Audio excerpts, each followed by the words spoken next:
जय हिंद दोस्तों, स्वागत है एक बार फिर से आपके अपने YouTube चैनल स्टडी प्लेटफॉर्म में। दोस्तों आज हम लोग घटना चक्र के मध्यकालीन भारत की इतिहास के सीरीज को आगे बढ़ाते हुए एक बहुत ही महत्वपूर्ण व्यक्ति यानी अकबर के बारे में डिस्कस करने वाले हैं। इस वीडियो में मैंने दोस्तों अकबर से संबंधित जितने भी सवाल अब तक विभिन्न स्टेट पीसीएस तथा आईएएस प्री में पूछे गए हैं उनको मैंने कवर किया है। तो अभी तक जिन लोगों ने हमारे चैनल को सब्सक्राइब नहीं किया तो सब्सक्राइब कर लें, बेल आइकन को प्रेस कर ले ताकि नई वीडियो की नोटिफिकेशन आपको समय समय पर मिलती रहे। साथ ही साथ अगर ये वीडियो आपको पसंद आए दोस्तों तो प्लीज इसे ज़्यादा से ज़्यादा लाइक करें और अपने दोस्तों के साथ शेयर करें। तो चलिए आज के फर्स्ट क्वेश्चन के साथ इस डिस्कशन को स्टार्ट करते हैं।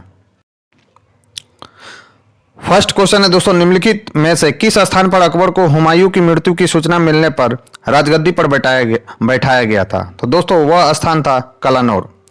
कलानौर में अकबर ने अपना जो है दोस्तों राज्याभिषेक संपन्न कराया था।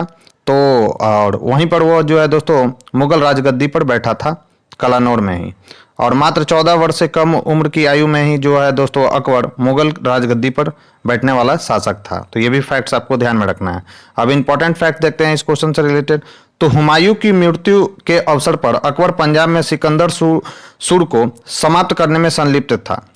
उस अवसर पर बैरम खां उसके संरक्षक के रूप में कार्य कर रहा था। हुमायूं की मृत्यु की सूचना मिलने पर पंजाब में गुरदासपुर जिले के निकट कलानौर नामक स्थान पर 14 फरवरी 1556 को अकबर मुगल बादशाह घोषित किया गया था। ये डेट भी याद रखना है दोस्तों, 14 फरवरी 1956 पर मुगल राजगद्दी पर बैठा था कौन? अकबर। उस समय अकबर की आयु 14 वर्ष से क्या थी दोस्तों? कम थी। नेक्स्ट क्वेश्चन है, हल्दी घाटी के युद्ध के पीछे अकबर का मुख्य उद्देश्य था? तो याद रखना है दोस्तों, हल्दी घाटी के युद्ध के पीछे अकबर का मुख्य उद्देश्य क्या था? तो राणा प्रताप को अपने अधीन में लाना उसका मुख्य उद्देश्य था दोस्तों अकबर का। तो इस क्वेश्चन का राइट आंसर क्या हो जाएगा? तो ए होगा। अब इंपॉर्टेंट फैक्ट्स इस क्वेश्चन से देखते हैं दोस्तों। तो हल्दी घाटी के युद्ध के पीछे अकबर का मुख्य उद्देश्य क्या था दोस्तों? राणा प्रताप को अपने अधीन लाना था, महाराणा प्रताप को। अकबर ने अप्रैल 1576 में मानसिंह के नेतृत्व में 5000 सैनिकों को राणा प्रताप के विरुद्ध भेजा। मानसिंह मंगलगढ़ के मार्ग से होता हुआ गुंडागढ़ से 14 मील दूर हल्दी घाटी दर्रे के निकट पहुंचा। राणा प्रताप भी मुगल सेना का सामना करने के लिए पहाड़ियों से उत्तर आए। फलतः जो युद्ध हुआ वह हल्दी घाटी युद्ध के नाम से प्रसिद्ध है, जिसमें राणा जो थे दोस्तों महाराणा जो प्रताप थे वो पराजित हुए और उन्हें अरावली की पहाड़ियों में शरण लेनी पड़ी। तो ये भी फैक्ट्स आपको ध्यान में रखना है। बढ़ते हैं अपने नेक्स्ट क्वेश्चन की ओर कि हल्दी घाटी का युद्ध किस वर्ष में हुआ था दोस्तों? तो वह हुआ था कब? तो 1576 ईस्वी में। तो दो ऑप्शन में है दोस्तों, यहाँ पर ईसा पूर्व है तो ये नहीं होगा। हल्दी घाटी का जो युद्ध हुआ था दोस्तों वह कब हुआ था? तो 1576 ईस्वी में अकबर और महाराणा प्रताप के बीच। अकबर की तरफ से कौन थे दोस्तों? तो मानसिंह थे। तो ये भी फैक्ट्स आपको ध्यान में रखना है। नेक्स्ट है, हल्दी घाटी के युद्ध में महाराणा प्रताप की सेना के सेनापति कौन थे? तो याद रखना है दोस्तों, महाराणा प्रताप के सेनापति कौन थे? तो उनका नाम था दोस्तों हकीम खां। और उधर से कौन थे दोस्तों? मुगलों की तरफ से कौन थे? तो मानसिंह थे। तो ये भी फैक्ट्स आपको ध्यान में रखना है। तो इस क्वेश्चन का राइट आंसर क्या हो जाएगा? सी। अब इंपॉर्टेंट फैक्ट देखते हैं दोस्तों इस क्वेश्चन से रिलेटेड। तो हल्दी घाटी का युद्ध 1576 ईस्वी में महाराणा प्रताप और मुगल सेनापति मानसिंह एवं आसफ खां के मध्य लड़ा गया। राजपूत योद्धाओं के अलावा राणा की सेना के अग्रभाग का नेतृत्व अफगानों की एक टुकड़ी के साथ हकीम खां सूर कर रहा था। राणा की सेना में भीलों की भी एक छोटी सी टुकड़ी शामिल थी। यह राणा की मुगलों के साथ आमने सामने की आखिरी मुठभेड़ थी। आगे उसने छापामारी युद्ध का क्या लिया था दोस्तों? तो सहारा लिया था। नेक्स्ट है, हल्दी घाटी युद्ध में महाराणा प्रताप के अलावा राजपूत सेना का सेनापति कौन था? तो वह था दोस्तों हकीम सूर। हकीम जो सूर था दोस्तों महाराणा प्रताप के अलावा राजपूत सेना का सेनापति था। तो याद रखना है दोस्तों। और हल्दी घाटी का युद्ध कब हुआ था? तो 1576 ईस्वी में हुआ था दोस्तों हल्दी घाटी का युद्ध। बढ़ते अपने नेक्स्ट क्वेश्चन की ओर। नेक्स्ट क्वेश्चन है दोस्तों, हल्दी घाटी के युद्ध में महाराणा प्रताप की राजपूत सेना का सेनापति कौन था? तो याद रखना है दोस्तों कौन था? तो हकीम खां जो सूर था दोस्तों वह सेनापति था महाराणा प्रताप का। तो इसका राइट आंसर क्या हो जाएगा? तो बी। ये मानचित्र से रिलेटेड सवाल है दोस्तों, इसको मैं छोड़ दे रहा हूं। नेक्स्ट है, अकबर ने सर्वप्रथम वैवाहिक संबंध राजपूतों के जिस गृह से स्थापित किया हुआ था, तो कहां से स्टार्ट किया था दोस्तों अकबर ने? तो याद रखना है दोस्तों कछवाहों से स्टार्ट किया था दोस्तों वैवाहिक संबंध। तो इसका राइट आंसर क्या हो जाएगा? तो बी होगा। इंपॉर्टेंट फैक्ट देखते हैं। तो अकबर ने सर्वप्रथम कछवाहा राजपूतों से वैवाहिक संबंध स्थापित किए थे। जिस समय अकबर ख्वाजा मोइनुद्दीन चिश्ती की दरगाह की यात्रा हेतु जा रहा था तो सांगानेर नामक स्थान पर 1562 ईस्वी में आमेर का राजा कौन थे दोस्तों उस समय, तो बिहारी मल, जिनको भारमल भी कहा जाता है दोस्तों, बादशाह की सेवा में उपस्थित हुआ। उसने अकबर की अधीनता स्वीकार की तथा उसने अपनी ज्येष्ठ पुत्री हरकाबाई, जिनका नाम लोकप्रिय देखने को मिलता है दोस्तों जोधाबाई का विवाह करने की इच्छा भी व्यक्त की। अकबर ने राजा का प्रस्ताव स्वीकार कर लिया था तथा अजमेर से लौटते समय सांभर में उसने राजा बिहारी मल की पुत्री से विवाह किया। यह अकबर का प्रथम राजपूत कन्या से विवाह था दोस्तों। इंपॉर्टेंट फैक्ट है जिसे आपको ध्यान में रखना है। जोधाबाई का मूल नाम क्या था, तो हरकाबाई। तो ये भी फैक्ट्स आपको ध्यान में रखना है। नेक्स्ट है, निम्नलिखित में से किस परिवार ने सर्वप्रथम अकबर के साथ वैवाहिक संबंध स्थापित किया था, तो वह था दोस्तों कछवाहा। उस समय वहाँ के शासक कौन थे, तो बिहारी मल थे, जिनको हम लोग दोस्तों भारमल के भी नाम से जानते हैं। तो ये दोनों नाम आपको याद रखना है, इंपॉर्टेंट है। इन्हीं की पुत्री रहती है दोस्तों जोधाबाई, जिनका विवाह अकबर से होता है। नेक्स्ट है, किस चिश्ती संत के दरगाह पर अकबर दर्शन हेतु अधिक जाता था, तो उनका नाम था दोस्तों कौन सा, तो मोइनुद्दीन चिश्ती। मोइनुद्दीन चिश्ती की दरगाह पर अकबर दर्शन हेतु अधिक जाया करता था दोस्तों। तो इसका राइट आंसर क्या हो जाएगा, तो ए। तो अकबर ने सूफी मत में अपनी आस्था जताते हुए चिश्तिया संप्रदाय को समर्थन दिया था। तो याद रखना है कि अकबर ने किस संप्रदाय को समर्थन दिया था दोस्तों, तो चिश्तिया संप्रदाय। वह ख्वाजा मोइनुद्दीन चिश्ती की अजमेर इसी दरगाह पर दर्शन हेतु अक्सर जाता था। इसके अतिरिक्त वह समकालीन सूफी संत शेख सलीम चिश्ती के दर्शन हेतु अक्सर सिकड़ी भी जाया करता था दोस्तों। और कहा जाता है कि शेख सलीम चिश्ती के आशीर्वाद से ही जहांगीर हुआ था दोस्तों, जिसका नाम पड़ा था सलीम। इन्हीं के नाम पर पड़ा था दोस्तों सलीम उसका नाम। अकबर सलीम को यानी जहांगीर को दोस्तों शेखू बाबा कह के पुकारते थे। तो ये भी फैक्ट्स आपको ध्यान में रखना है। निम्नलिखित में से किसे अकबर ने स्वयं मारा था, तो कौन मारा था दोस्तों, तो अधम खां। अधम खां को जो है दोस्तों अकबर ने स्वयं मारा था।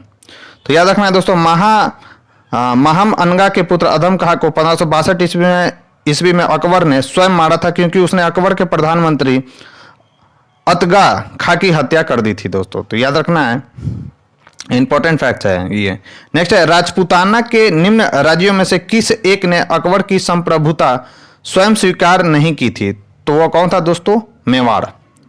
मेवाड़ एक राजपूत राजवंश था दोस्तों वहां पर, और उसने अकबर की संप्रभुता स्वयं स्वीकार नहीं की थी। तो इस क्वेश्चन का राइट आंसर क्या हो जाएगा दोस्तों, बी। अब इंपॉर्टेंट फैक्ट देखते हैं।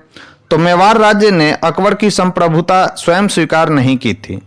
वहां के शासक राणा प्रताप ने लंबे समय तक मुगलों से युद्ध लड़ा। राणा प्रताप की मृत्यु के बाद उनके पुत्र राणा अमर सिंह ने 1615 ईस्वी में जहांगीर की से क्या कर लिया था दोस्तों, तो संधि कर लिया था। तो याद रखना है दोस्तों, ये भी सवाल आ सकता है कि अकबर अपने जीवन काल में किस समस्या को नहीं सुलझा सका था दोस्तों, तो वह था मेवाड़ की समस्या। तो इंपॉर्टेंट है, जिसे आपको ध्यान में रखना है दोस्तों। अगर ये वीडियो आपको पसंद आ रही है तो प्लीज इसे ज्यादा से ज्यादा लाइक कर दीजिएगा और अपने दोस्तों के साथ शेयर कर दीजिएगा। अगर कोई स्टूडेंट हमारे चैनल पर पहली बार जुड़े हैं तो चैनल को सब्सक्राइब कर लीजिएगा, बेल आइकन को प्रेस कर लीजिएगा, ताकि नई वीडियो की नोटिफिकेशन आपको समय समय पर मिलती रहे। बढ़ते अपने नेक्स्ट क्वेश्चन की ओर। नेक्स्ट क्वेश्चन है, किस राजपूत शासक ने मुगलों के विरुद्ध निरंतर स्वतंत्रता का संघर्ष जारी रखा और समर्पण नहीं किया, तो वह था दोस्तों कौन राजपूत सरदार था, तो मारवाड़ के राव चंद्रसेन। मारवाड़ के राव चंद्रसेन जो थे दोस्तों, उन्होंने मुगलों से निरंतर संघर्ष किया। किसके लिए दोस्तों, स्वतंत्रता के लिए, और कभी भी समर्पण नहीं किया था दोस्तों। तो इसका राइट आंसर क्या हो जाएगा, तो बी। तो 1565 ईस्वी में मारवाड़ के शासक राव चंद्रसेन ने भाद्रा जून में मुगल सेनाओं का सामना किया, लेकिन चारों तरफ से घिर जाने के कारण उसे सिवाना जाना पड़ा। मुगल सेना ने उसे ढूंढने के लिए अनेक प्रयास किए। राव चंद्रसेन ने 1579 ईस्वी में सोजत पर अधिकार कर लिया, अतः अकबर ने पुनः सेनाएं भेजकर उस पर आक्रमण करवाया, लेकिन वह पहाड़ी क्षेत्रों में चला गया और 1581 ईस्वी में उसकी मृत्यु हो गई। महाराणा प्रताप की भांति ही उसने मुगलों से निरंतर संघर्ष किया तथा समर्पण नहीं किया था। नेक्स्ट है दोस्तों, अकबर के साथ युद्ध करने वाली दुर्गावती रानी थी, तो कहाँ की रानी थी दोस्तों, तो याद रखना दुर्गावती मंडला की रानी थी दोस्तों। तो इस क्वेश्चन का राइट आंसर क्या हो जाएगा दोस्तों, तो इस क्वेश्चन का राइट आंसर ए होगा। तो 1564 ईस्वी में अकबर ने कड़ा तथा पूर्वी प्रदेशों के शासक आसफ खां को गढ़क टंका यानी गोंडवाना में गोंडवाना के राज्य को जीतने के लिए भेजा। इस राज्य में मोटे तौर पर आधुनिक मध्य प्रदेश के उत्तरी जिले पड़ते थे। उसका राजा वीर नारायण अल्प वयस्क था, परंतु उसकी मां दुर्गावती राज्य पर योग्यतापूर्वक शासन करती थी। उसने वीरतापूर्वक साहसी दल का विरोध किया, परंतु गढ़ एवं मंडला यानी वर्तमान में जिसे जबलपुर जिले में स्थित है दोस्तों, गढ़ और मंडला के बीच हुए युद्ध में वह क्या हुई दोस्तों, तो पराजित हुई।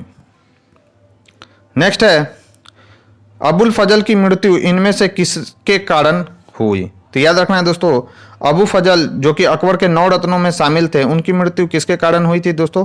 तो शहजादा सलीम के द्वारा इनकी हत्या करा दिया गया था दोस्तों। तो याद रखना है इसका राइट आंसर क्या हो जाएगा, तो ए होगा।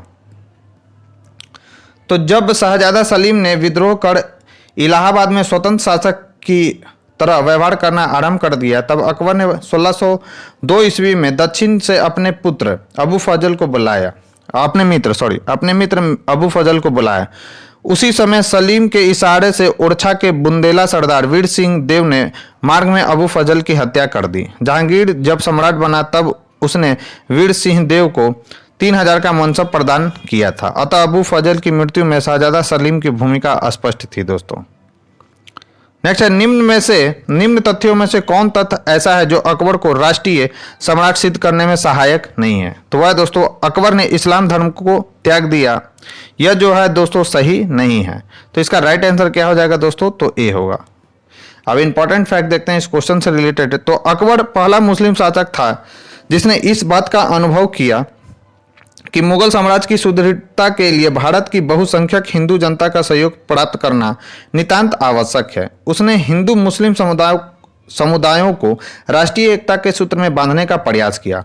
अकबर का भारत को राजनीतिक एकता प्रदान करने का प्रयत्न उसकी समान शासन व्यवस्था, समान अर्थ एवं लगान व्यवस्था, समान कर व्यवस्था, सभी को योग्यता के आधार पर राज्य की सेवाओं में उच्चतम स्थान प्राप्त करने की सुविधा, राजपूतों से विवाह संबंध और सम्मान की नीति, सभी धर्मों को समान सुविधा और आदर तथा धार्मिक दृष्टि से एकता लाने का प्रयत्न, फारसी भाषा का राजभाषा बनाना, किंतु सभी भाषाओं की प्रगति में सहयोग, विभिन्न ललित कलाओं की प्रगति तथा उनकी कला विधियों के समन्वय का प्रयत्न, सांस्कृतिक एकता का प्रयत्न आदि सभी ऐसे कार्य थे जो राष्ट्रीय हित और प्रगति के आधार पर किए गए थे। इस कारण अकबर को राष्ट्रीय सम्राट स्वीकार किया गया। अकबर ने इस्लाम धर्म का त्याग नहीं किया था दोस्तों। नेक्स्ट है अकबर की लोकप्रियता के कारण कौन थे? तो याद रखना है दोस्तों, वह उसने मनसबदारी व्यवस्था को लागू किया था, यह बात बिल्कुल सही है। धार्मिक नीतियों को भी उसने सुधारा था, भू राजस्व कर की व्यवस्था को भी उसने लागू किया था, सामाजिक सुधार भी कई किए गए थे दोस्तों अकबर के द्वारा। तो ये सब जो है दोस्तों ABCD ये सभी के सभी इसमें क्या है दोस्तों, सही है। तो इस क्वेश्चन का राइट आंसर क्या हो जाएगा दोस्तों, डी।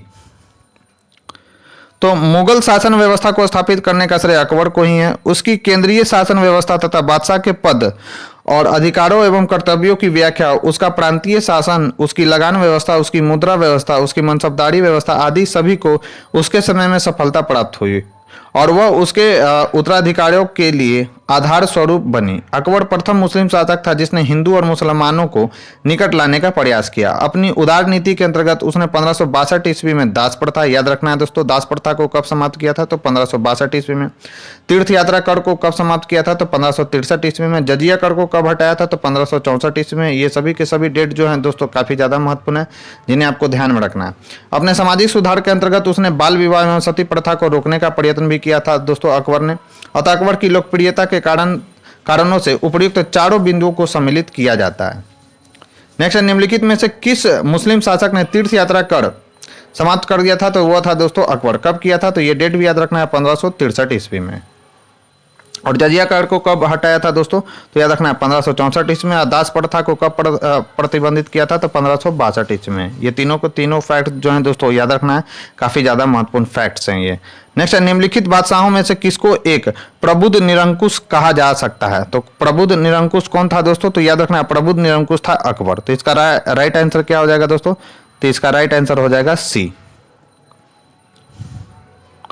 तो अकबर एक महान शासक था जिसका साम्राज्य अफगानिस्तान, कश्मीर से लेकर गोदावरी नदी के किनारे तक विस्तृत था। वह एक धर्मनिरपेक्ष शासक था, संपूर्ण सत्ता उसी में निहित थी।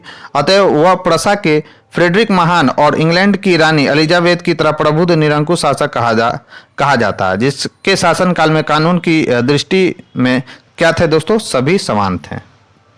नेक्स्ट है, निम्नलिखित में से किसने यह आज्ञा दी थी कि आदमी को एक ही स्त्री से विवाह करना चाहिए और वह तभी दूसरा विवाह कर सकता है जब उसकी पहली पत्नी बांध्या हो, यानी बांध हो दोस्तों। तो इसका राइट आंसर कौन हो जाएगा दोस्तों, तो यह है अकबर का स्टेटमेंट। तो इसका राइट आंसर हो जाएगा सी।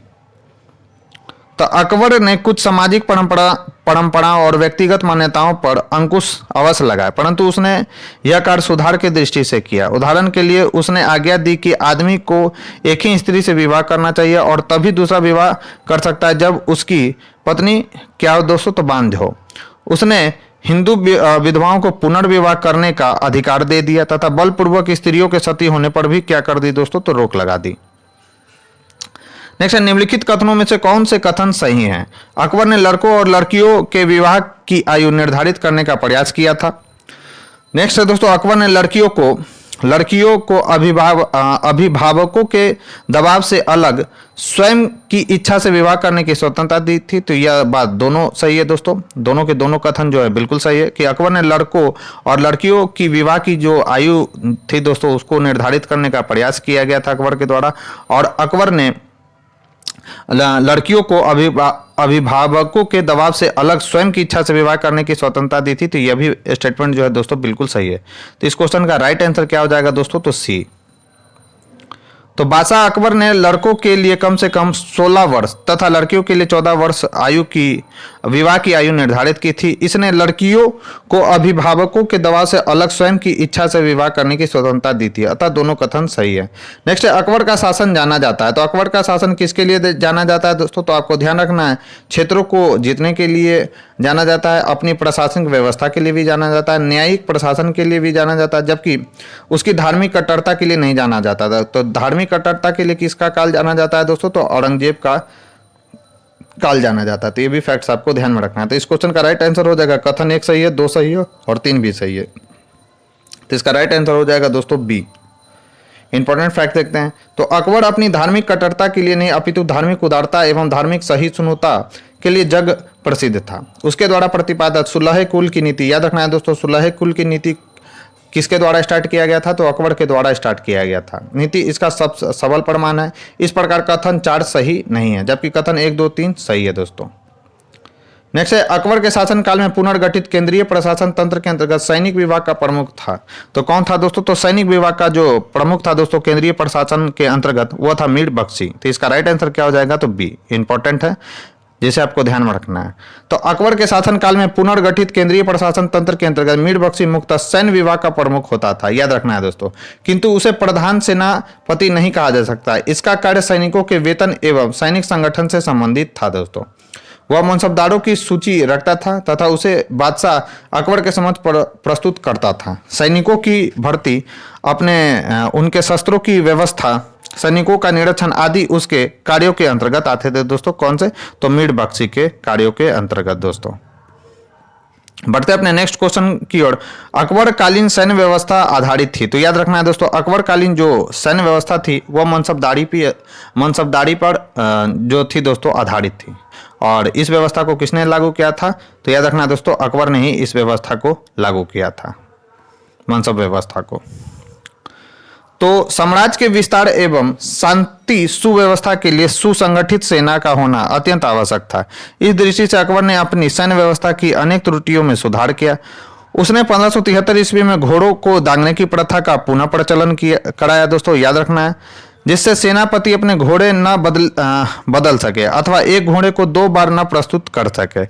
इसके पश्चात 1574 से 1575 ईस्वी में अकबर ने मनसबदारी व्यवस्था के आधार पर सैनिक संगठित किया दोस्तों। मनसब शब्द का अर्थ श्रेणी या पद है तथा मनसबदार का अर्थ है उस अधिकारी से था जिसे शाही सेना में एक पद या एक श्रेणी प्राप्त थी।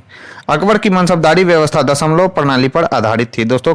किसकी दशमलव प्रणाली पे, तो चंगेज खा, ये भी याद रखना है दोस्तों, चंगेज खा की दशमलव प्रणाली पर आधारित था दोस्तों अकबर की मनसबदारी व्यवस्था। तो इंपॉर्टेंट फैक्ट्स है जिसे आपको ध्यान में रखना है। नेक्स्ट क्वेश्चन है दोस्तों, मध्यकालीन भारत में मनसबदारी व्यवस्था को क्यों लागू की गई थी? तो याद रखना है दोस्तों, मध्यकालीन भारत में मनसबदारी व्यवस्था को लागू करने का मुख्य उद्देश्य क्या था? तो स्वच्छ प्रशासन सुनिश्चित करने के लिए मनसबदारी व्यवस्था लागू किया गया था। दोस्तों कब लागू किया गया था? तो 1573 से 74 के बीच में इसे लागू किया गया था दोस्तों। तो इसका राइट आंसर क्या हो जाएगा? तो सॉरी दोस्तों, 1574 से 1575 ईस्वी के बीच अकबर के द्वारा यह लागू किया गया था मनसबदारी व्यवस्था। इसको लागू करने का मुख्य उद्देश्य क्या था? तो स्वच्छ प्रशासन सुनिश्चित करने के लिए यह लाया गया था। नेक्स्ट, अकबर द्वारा दीवान का पूर्ण रूपेण दर्जा दिया जाने वाला प्रथम व्यक्ति कौन था? तो अकबर का दीवान का पूर्ण रूपेण दर्जा दिया जाने वाला प्रथम व्यक्ति कौन था दोस्तों? तो वह था मुजफ्फर का तुर्बती। तो इसका राइट आंसर क्या हो जाएगा दोस्तों? तो सी होगा। तो दीवान शब्द फारसी भाषा का है और खलीफा उमर के काल में मुसलमानों ने इसे अपनाया था। वे इसका प्रयोग खजाना विभाग के लिए करते थे। अकबर के शासन काल के 9वें वर्ष से लेकर 30वें वर्ष तक दीवान पद मुजफ्फर खां तुर्बाती, राजा टोडरमल एवं ख्वाजा शाह मंसूर के हाथों आता जाता रहा। मुजफ्फर खां सरकारी सोपान में दीवान पद को स्थान दिलाने में सफल रहा। दीवान आर्थिक मामलों एवं राजस्व का सर्वोच्च अधिकारी होता था दोस्तों। तो ये भी पॉइंट याद रखना है, काफी ज्यादा महत्वपूर्ण पॉइंट है ये। नेक्स्ट है, अकबर ने जिस मनसबदारी प्रणाली को लागू किया वह किस देश में प्रचलित प्रणाली के से उधार ली गई थी? तो वह था दोस्तों मंगोलिया, क्योंकि मंगोलिया का नेता था दोस्तों चंगेज खां, उसी के दशमलव प्रणाली पर आधारित थी।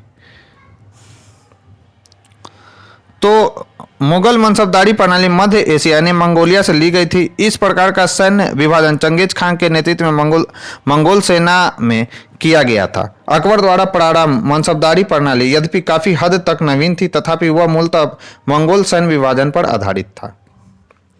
नेक्स्ट है कथन और कारण से रिलेटेड सवाल दोस्तों। कथन है, अकबर के काल में हर 10 घुड़सवार सैनिकों के लिए मनसबदारों को 20 घोड़ों का रख रखाव करना पड़ता था।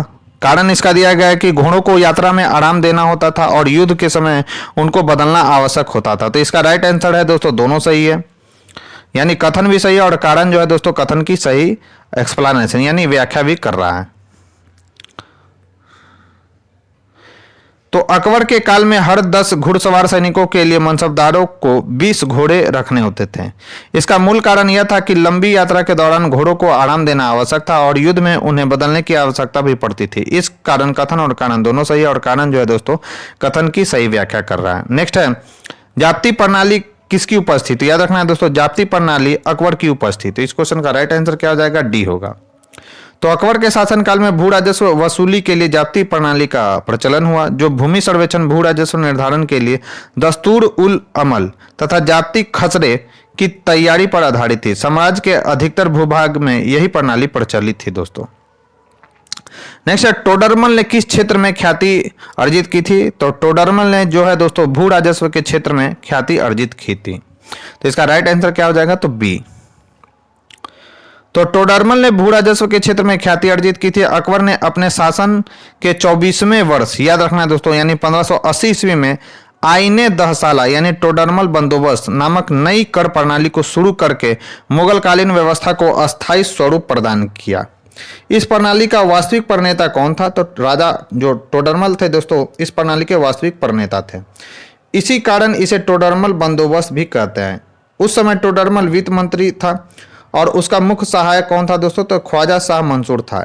इस प्रणाली के अंतर्गत अलग अलग फसलों के पिछले 10 वर्ष के उत्पादन और उसी समय के उसके प्रचलित मूल्य का औसत निकालकर उस औसत का 1/3 हिस्सा राजस्व के रूप में वसूला जाता था दोस्तों। नेक्स्ट है, इनमें से किस कर व्यवस्था को बंदोबस्त व्यवस्था के नाम से भी जाना जाता है? तो वह था दोस्तों दहसाला। दहसाला कर व्यवस्था को बंदोबस्त व्यवस्था के नाम से भी जाना जाता है दोस्तों।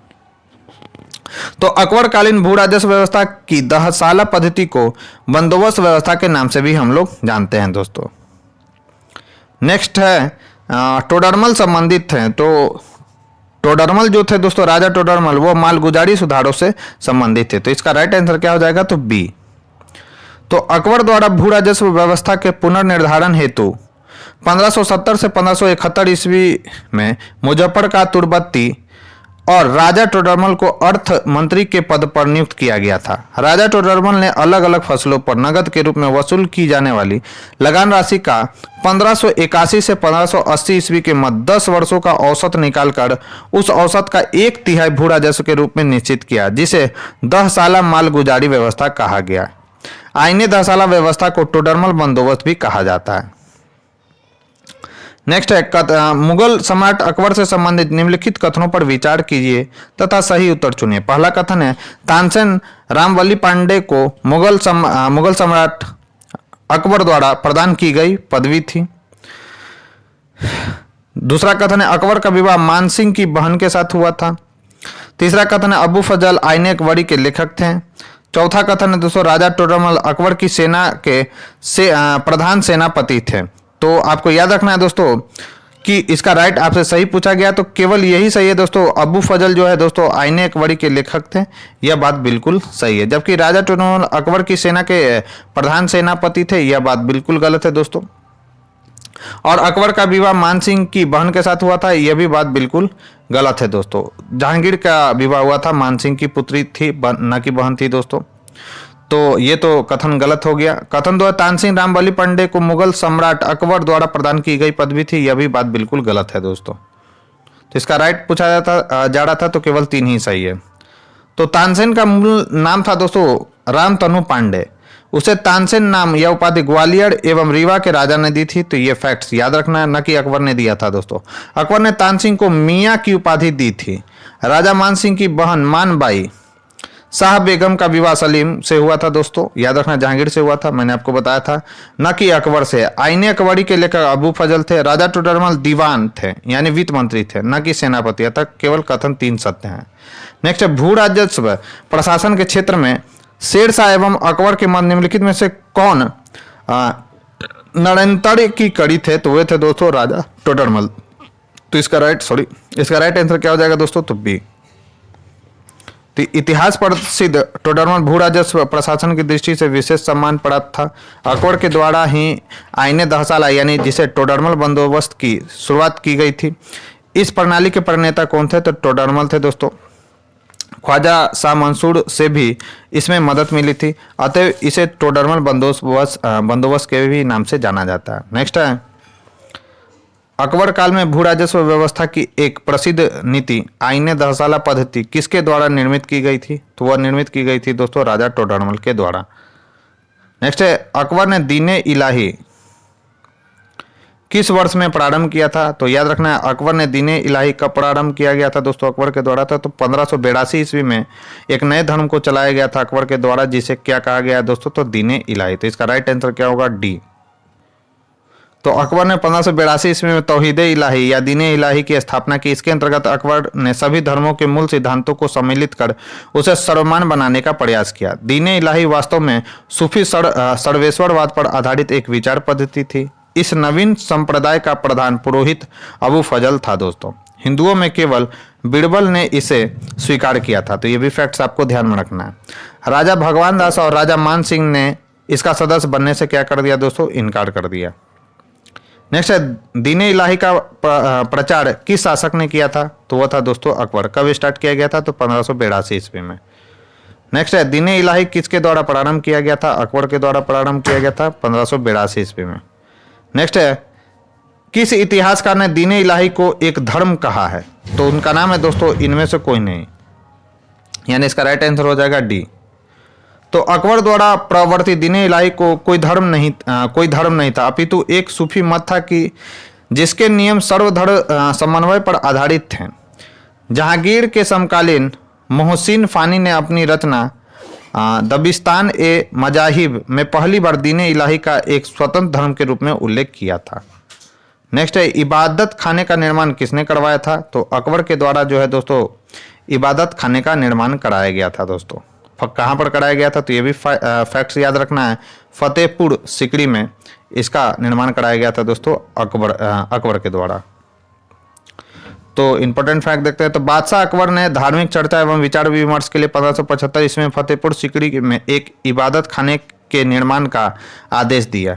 इबादत खाना में बादशाह की अध्यक्षता में सैयद, शेख और उलेमा धार्मिक चर्चा किया करते थे। 1578 ईस्वी में अकबर ने सभी धर्मावलंबियों के लिए इबादत खाने का द्वार खोल दिया। तो ये डेट भी याद रखना है कि इबादत खाने का जो द्वार है दोस्तों सभी धर्मों के लिए अकबर के द्वारा कब खोला गया था, तो 1578 ईस्वी में।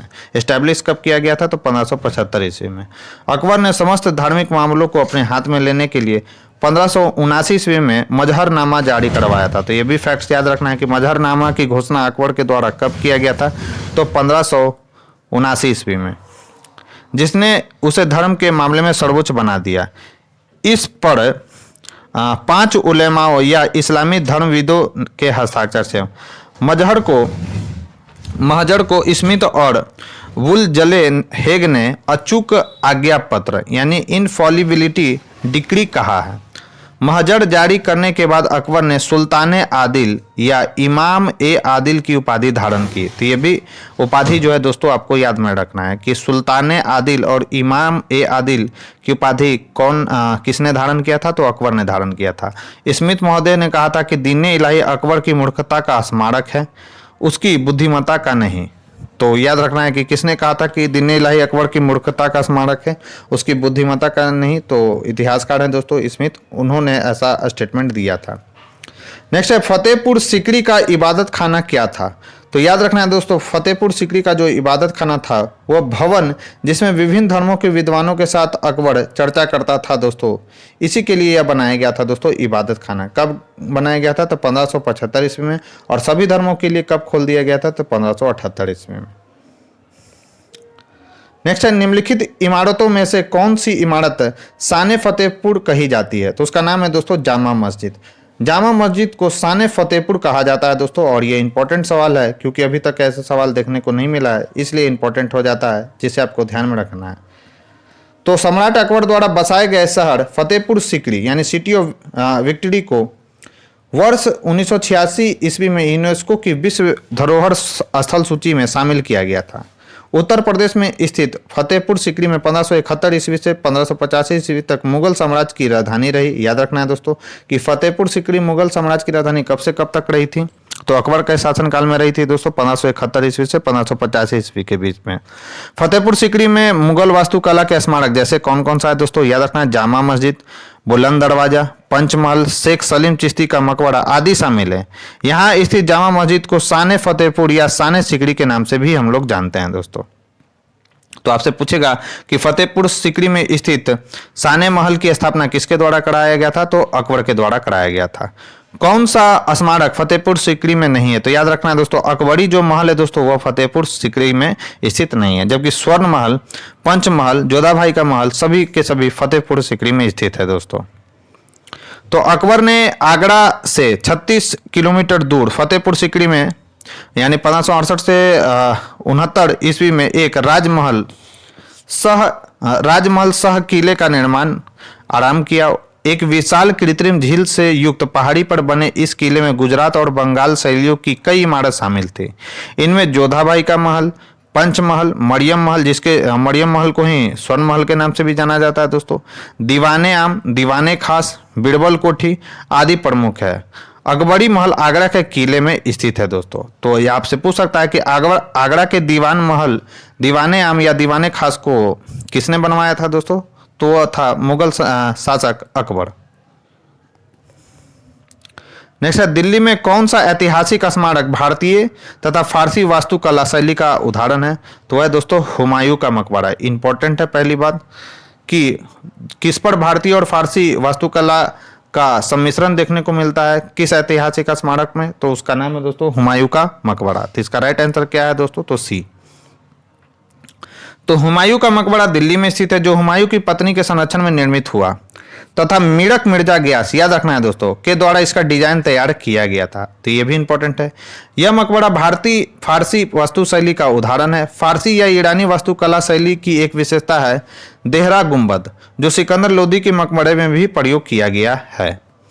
नेक्स्ट है सुलह कुल का सिद्धांत किसके द्वारा प्रतिपादित किया गया था, तो याद रखना है दोस्तों अकबर के द्वारा सुलह कुल के नीति का सिद्धांत का प्रतिपादन किया गया था।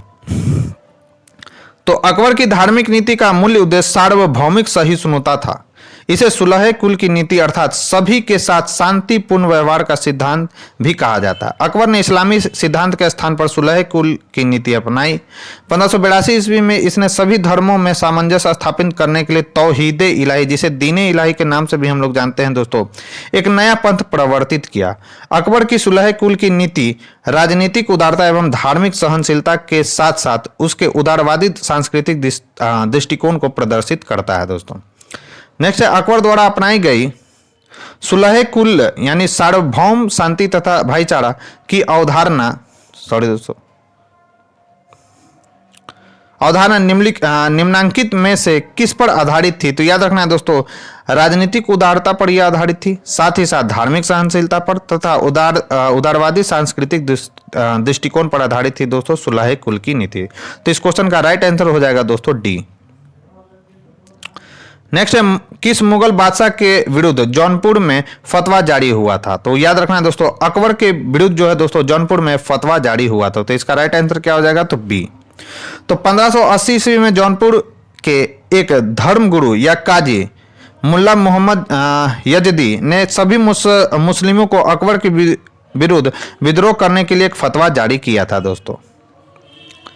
नेक्स्ट है निम्न कथनों पर विचार कीजिए। कथन है अकबर ने 1602 ईस्वी में फतेहपुर सीकरी में बुलंद दरवाजा बनवाया था। यह बात बिल्कुल गलत है। यह निर्माण अकबर ने अपने पुत्र जहांगीर के जन्म की खुशी में बनवाया। फतेहपुर सीकरी में बुलंद दरवाजा। तो इसका राइट आंसर है इसका राइट आंसर है दोस्तों कि अकबर ने 1602 ईस्वी में फतेहपुर सीकरी में बुलंद दरवाजा बनाया था। यह बात बिल्कुल सही है। और यह निर्माण अकबर ने अपने पुत्र जहांगीर के जन्म की खुशी में बनाया था। यह बात बिल्कुल गलत है दोस्तों। गुजरात विजय के उपलक्ष्य में बुलंद दरवाजे का निर्माण कराया गया था। तो कथन सही है जबकि कारण गलत है। अकबर ने सीकरी का निर्माण 1568 से 69 ईस्वी में आरंभ करवाया था तथा बाद में गुजरात विजय कब किया था दोस्तों? तो 1572 से 73 के पश्चात इस नगरी को फतेहपुर सीकरी कहा जाने लगा है। एक वर्ग के इतिहासकार का मत है कि गुजरात विजय के उपलक्ष्य में सम्राट अकबर ने सीकरी के बुलंद दरवाजे का निर्माण विजय स्तंभ के रूप में कराया था, जबकि पारसी ब्राउन ने इसका निर्माण दक्षिण विजय यानी 1601 ईस्वी के उपलक्ष्य में बताया दोस्तों। नेक्स्ट निम्न में से किसका निर्माण अकबर ने करवाया था? तो याद रखना है दोस्तों किसका निर्माण अकबर के द्वारा कराया गया था? तो बुलंद दरवाजा का जो है निर्माण जो है दोस्तों अकबर के द्वारा कराया गया था। कुतुब मीनार का निर्माण किसके द्वारा कराया गया था? तो इसकी नींव रखी गई थी दोस्तों कुतुबुद्दीन ऐबक के समय और यह बनकर तैयार हुआ था इल्तुतमिश के समय। जामा मस्जिद, दिल्ली के जामा मस्जिद का निर्माण शाहजहां ने कराया और आगरा के ताजमहल का निर्माण भी जो है दोस्तों किसके द्वारा कराया गया? तो शाहजहां के द्वारा। नेक्स्ट निम्न में से किस मुगल सम्राट ने शिक्षा संबंधी सुधार किए थे? तो उनका नाम था दोस्तों अकबर। अकबर ने शिक्षा संबंधी भी कई सारे सुधार किए थे दोस्तों। इंपॉर्टेंट फैक्ट देखते हैं तो मुगल साम्राज्य के अंतर्गत सामाजिक सांस्कृतिक गतिविधियों के विकास के साथ साथ शिक्षा संबंधी विषयों पर भी ध्यान दिया गया। शिक्षा संबंधी महत्वपूर्ण सुधार मुगल शासक अकबर द्वारा किया गया। अकबर के शासनकाल में शिक्षा के कुछ महत्वपूर्ण कौन कौन थे? तो शिक्षा के महत्वपूर्ण केंद्र थे दोस्तों अजमेर, दिल्ली, सियालकोट, मुल्तान, इलाहाबाद, मुर्शिदाबाद आदि थे। इनमें छात्रों को मुफ्त शिक्षा दी जाती थी दोस्तों, जो कि आधुनिक समय की भी मांग है। फारसी को राजभाषा का दर्जा प्राप्त था। निजामी शिक्षा पद्धति तत्कालीन समय में ख्यात शिक्षा प्रणाली थी दोस्तों। यद्यपि शिक्षा में महत्वपूर्ण सुधार करने वाला मुगल शासक अकबर स्वयं निरक्षर था दोस्तों। अकबर जो था दोस्तों पूरे मुगल साम्राज्य के अंतर्गत यानी मुगल साम्राज्य के अंतर्गत एक भी अक्षर पढ़ा हुआ नहीं था, यानी वो निरक्षर था दोस्तों, अनपढ़ था। तो आप समझ सकते हैं कि शासन व्यवस्था को चलाने के लिए पढ़ा लिखा हुआ जरूरी नहीं है कि आप पढ़े लिखे ही हो, लेकिन अगर आप में अच्छी सूझबूझ है तो आप आसानी से राज्य व्यवस्था को अच्छे से संचालित कर सकते हैं। और इसका जीता जाता उदाहरण हम लोग देख चुके हैं दोस्तों अकबर को। नेक्स्ट है अकबर द्वारा बनवाई गई श्रेष्ठतम इमारत पाई जाती है? तो फतेहपुर सीकरी में पाई जाती है दोस्तों अकबर द्वारा बनाई गई श्रेष्ठतम इमारत। तो अकबर द्वारा बनवाई गई श्रेष्ठतम इमारतें फतेहपुर सीकरी में स्थित है। यहाँ स्थित प्रमुख इमारतों में कौन है? तो दीवाने आम, दीवाने खास, कोषागार, ज्योतिष की बैठक, पंचमहल, खास महल, तुर्की सुल्ताने की कोठी, जोधाभाई का महल, हवा महल, मरियम की कोठी, बीरबल की कोठी आदि है दोस्तों। तुर्की सुल्तान का महल इतना सुंदर है कि पर्सी ब्राउन ने उसे स्थापत्य कला का मोती कहा है दोस्तों। तो याद रखना है कि प्रसिद्ध जो इतिहासकार हैं दोस्तों पर्सी ब्राउन ने किसे मुगल स्थापत्य कला का मोती कहा है दोस्तों, तो वह है दोस्तों कौन सा, तो तुर्की सुल्तान का महल। नेक्स्ट है, अकबर द्वारा बनाई गई कौन सी इमारत का नक्शा बौद्ध विहार की तरह है, तो उसका नाम है दोस्तों पंचमहल। इंपॉर्टेंट है पहली बात ये क्वेश्चन, जिसे आपको ध्यान में रखना है कि अकबर द्वारा बनाई गई कौन सी इमारत का जो नक्शा है दोस्तों बौद्ध विहार की तरह है, तो वह है पंचमहल। तो अकबर ने अपनी नवीन राजधानी फतेहपुर सिकरी में अनेक भवन बनवाए। पंचमहल पिरामिड के आकार का पांच महलों का भवन था और भारतीय बौद्ध विहारों के अनुरूप था, जो अब तक भारत के कुछ भागों में विद्वान है।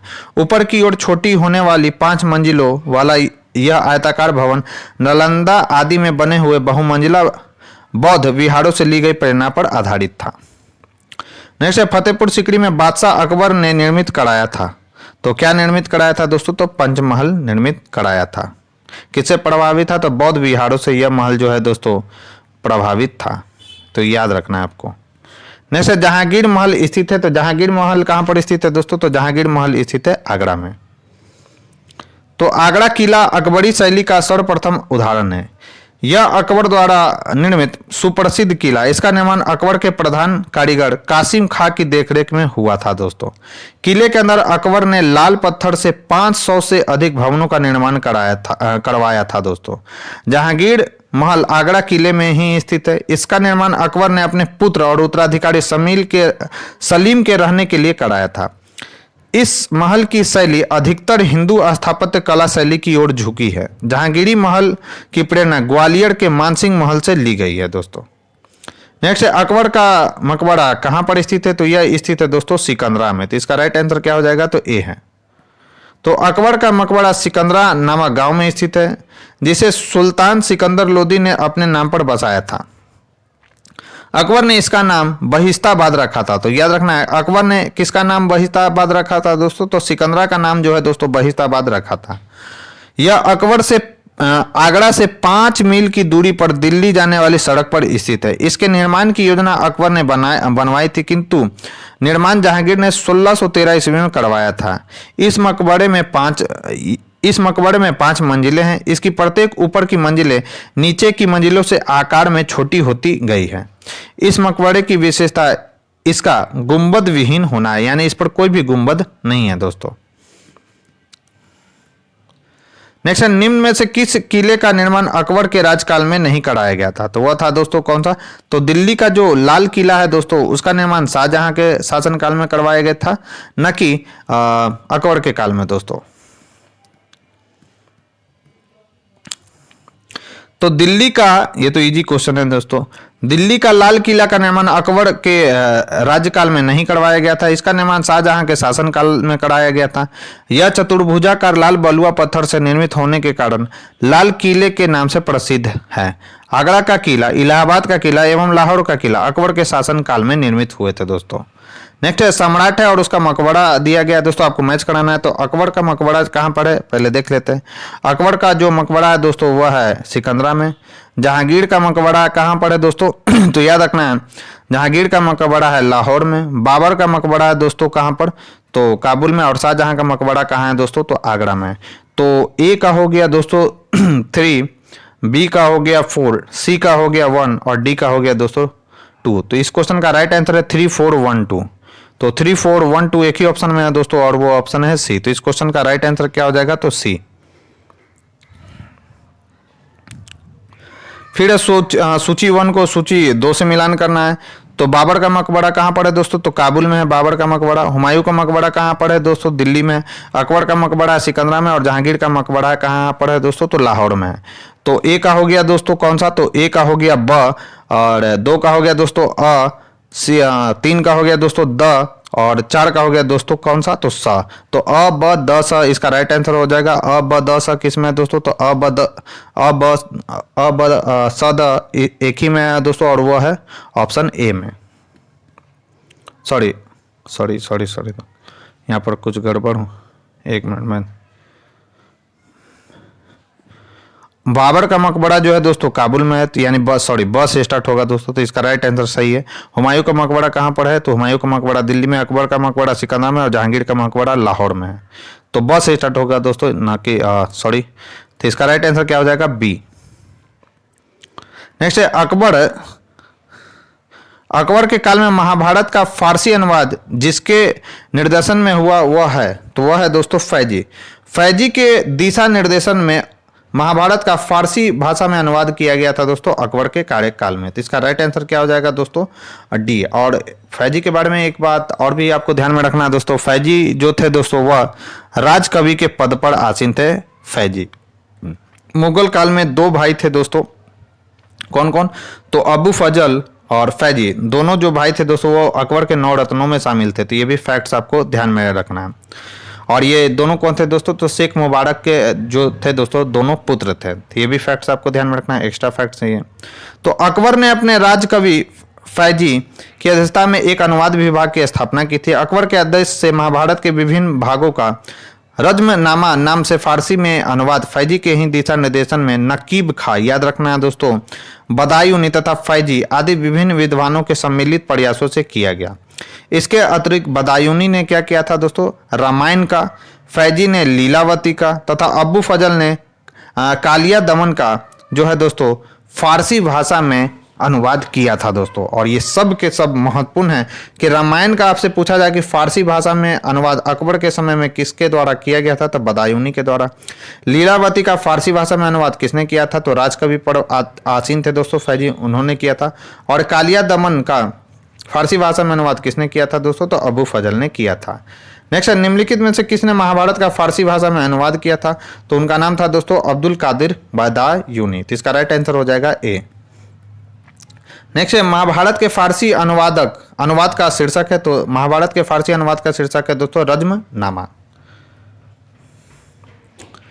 नेक्स्ट है 16वीं शताब्दी में संपन्न महाभारत का फारसी अनुवाद कहलाता है, तो याद रखना है दोस्तों क्या कहलाता है, तो रज्मनामा। नेक्स्ट है रज्मनामा किस हिंदू ग्रंथ का फारसी अनुवाद है, तो उसका नाम है दोस्तों महाभारत। किसने किया था, तो याद रखना है लेखक का नाम भी बदायूनी ने जो है दोस्तों महाभारत का, बहुत सारे लोगों ने इसका किया था लेकिन जो फेमस नाम है दोस्तों बदायूनी का है। और नाकिब खां का भी है, नाकिब खां, और कुछ फैजी का भी इसमें रोल देखने को मिलता है। तो ये तीनों को तीनों नाम जो है दोस्तों याद रखना है।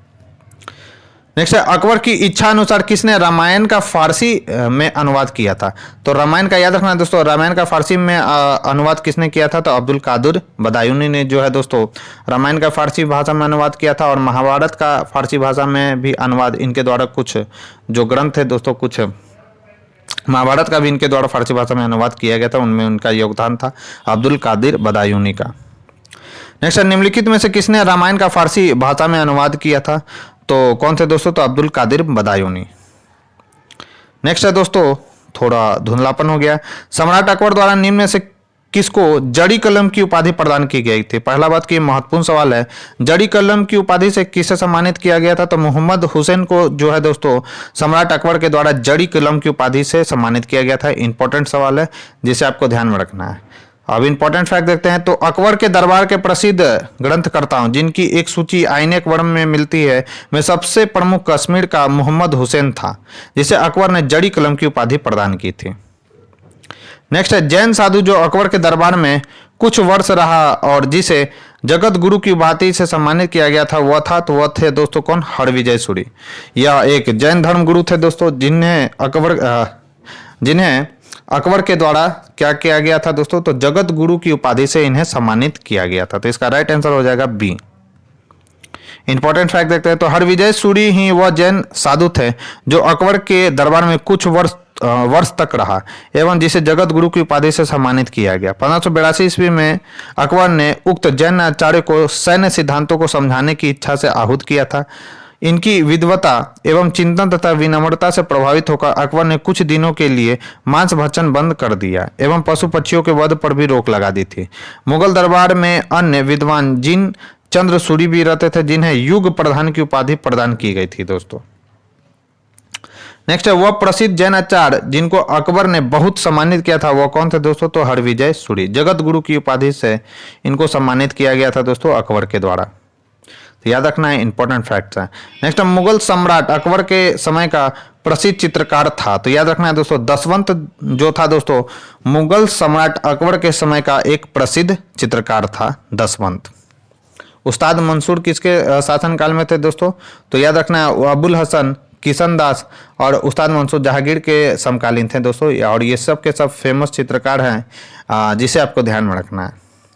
तो अकबरकालीन चित्रकारों के नाम अबू फजल ने अपनी आईने अकबरी में गिना है। दसवंत, बसावन, केशवलाल, मुकुंद, मिस्किनी, जगन, महेश, खमकरन, तारा, सांवल, हरिवंशा, दसवंत जो एक कहार का बेटा था दोस्तों, के काम से अकबर इतना प्रभावित हुआ था कि उसने इसे अपने समय का पहला अग्रणी कलाकार बनने में सहयोग दिया, किंतु बाद में यह महान चित्रकार मानसिक रूप से विक्षिप्त हो गया और 1584 ईस्वी में इसने आत्महत्या कर ली।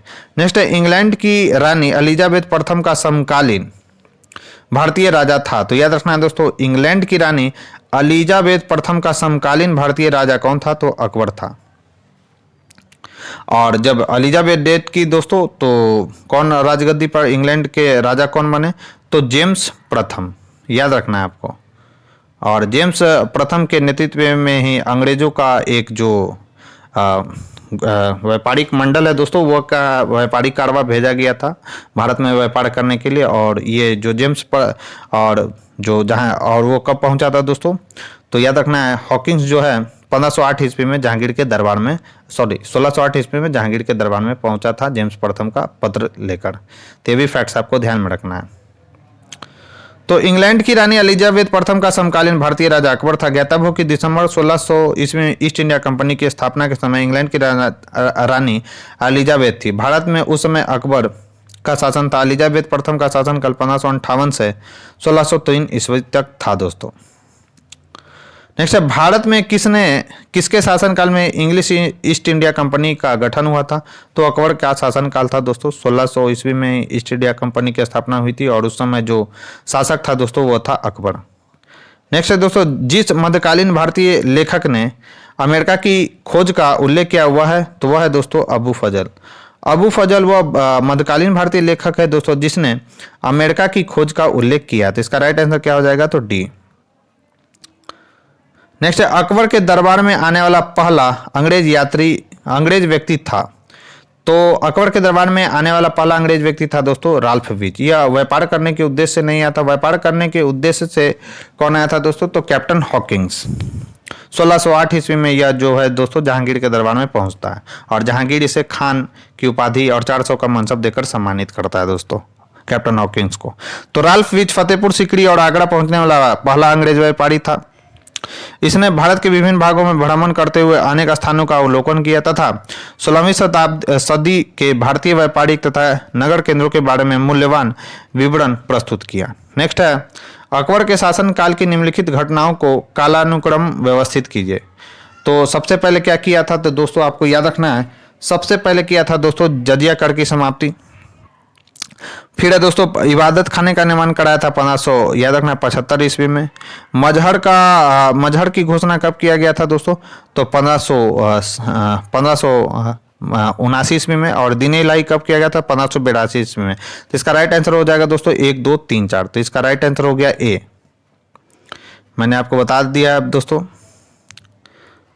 और याद रखना है कि मजहर जो नामा इंपॉर्टेंट है दोस्तों। मजहर नामा कब किया गया था? 1579 ईस्वी में मजहर नामा की घोषणा की गई। यह मजहर नामा अबू फजल के पिता थे दोस्तों शेख मुबारक ने तैयार किया था दोस्तों। तो ये भी फैक्ट्स आपको ध्यान में रखना है। मैंने बताया था कि अबू फजल के पिता जो थे दोस्तों शेख मुबारक थे और ये फैजी के भी पिता थे। नेक्स्ट है, अकबर ने बंगाल और बिहार को मुगल साम्राज्य में मिलाया। तो कब मिलाया दोस्तों? सॉरी, तो अकबर ने बंगाल और बिहार को मुगल साम्राज्य में 1576 ईस्वी में मिलाया था दोस्तों। तो 1572 ईस्वी में सुलेमान काराकानी की मृत्यु के बाद उसका पुत्र दाऊद खां गद्दी पर बैठा। दाऊद खां ने अपने को स्वतंत्र घोषित कर पटना के मुगल किले पर आक्रमण किया। अकबर ने मुनीम खां को दाऊद पर आक्रमण करने तथा बिहार को जीतने का आदेश दिया। मुनीम खां ने दाऊद को एक युद्ध में पराजित किया तथा 1574 ईस्वी में बिहार पर मुगल का आधिपत्य हो गया। पराजित होने के बाद दाऊद बंगाल भाग गया, किंतु 12 मार्च 1576 को टोडरमल, मुजफ्फर खां एवं हुसैन कुली खान ने मिलकर दाऊद को पुनः पराजित कर दिया। इस प्रकार 1576 ईस्वी में बंगाल और बिहार को पूर्ण रूप से मुगल साम्राज्य में मिला लिया गया दोस्तों। तो दोस्तों ये थी हमारी आज की डिस्कशन। यह डिस्कशन आपको कैसा लगा मुझे कमेंट बॉक्स में लिखकर जरूर बताएं। साथ ही साथ अगर ये वीडियो आपको पसंद आए दोस्तों तो प्लीज़ इसे ज़्यादा से ज़्यादा लाइक करें और अपने दोस्तों के साथ शेयर करें। चैनल पर पहली बार आए हैं तो चैनल को सब्सक्राइब कर ले, बेल आइकन को प्रेस कर ले ताकि नई वीडियो की नोटिफिकेशन आपको समय समय पर मिलती रहे। तो दोस्तों आज के लिए बस इतना ही, मिलते हैं हम अपने नेक्स्ट वीडियो में। तब तक के लिए बने रहे हमारे यूट्यूब चैनल के साथ। Thank you.